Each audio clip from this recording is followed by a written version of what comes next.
पानाची नाही तर एका संवेदनशील मनाची गरज आहे. महान भारतीय शास्त्रज्ञ सर जगदीशचंद्र बोस यांनी प्रयोगातून सिद्ध केले होते की झाडांनाही वेदना होतात आणि त्यांनाही भावना असतात, ते संगतीला दादन देतात. संतांनीही म्हटले आहे, वृक्ष वल्ली आम्हा सोय रे वनचरे, म्हणजे झाडे वेली हे आपली नातेवाईक आहे. जेव्हा हे नाते आपण मान्य करू तेव्हा झाडाची भाषा आपल्याला समजू लागते.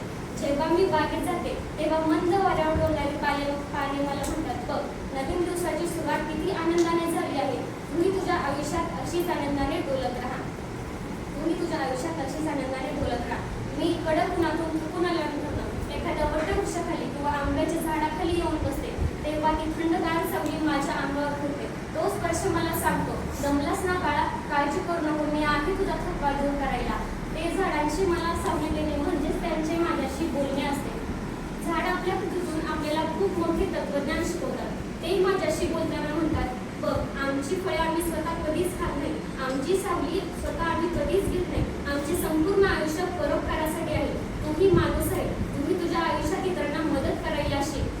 बाधा आले की आम्ही डगमगत नाही, आमची मुळे मातीत घट्ट होऊन आम्ही संकटांना सामोरे जातो. तुम्ही तुझ्या आयुष्यात असाच धैर्याने संकटांना सामोरे जा. पानगळीच्या ऋतूत आमची पाने गळून पडतात, आम्ही रडत बसत नाही, कारण आम्हाला माहीत आहे हा काळ निघून जाईल, पुन्हा नव्याने पालवी फुटेल. हा निसर्गाचा नियम झाडे आपल्याला शिकवतात.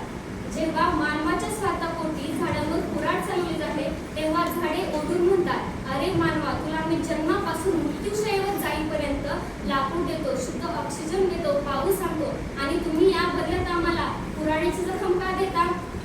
झाडे संदेश देतात की मानवा, जर आम्ही संपलो तर तुझ्या अस्तित्व फार काळ टिकणार नाही. आज गरज आहे की या मोबाईल स्क्रीनवर नजर हटवून या निसर्गाच्या आवाजाकडे लक्ष देण्याची.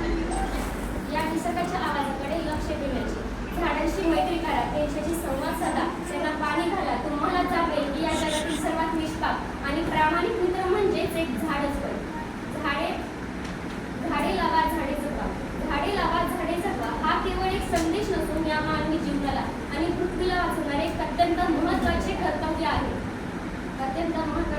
आहे. झाडे लावण्यासोबतच ते जगवणे आणि त्यांना मोठे होईपर्यंत त्यांची काळजी घेणे ही आजच्या काळाची गरज आहे. झाड हे पशुपक्ष्यांचा आसरा आहे. झाड हे पशुपक्ष्यांचा आसरा आहे आणि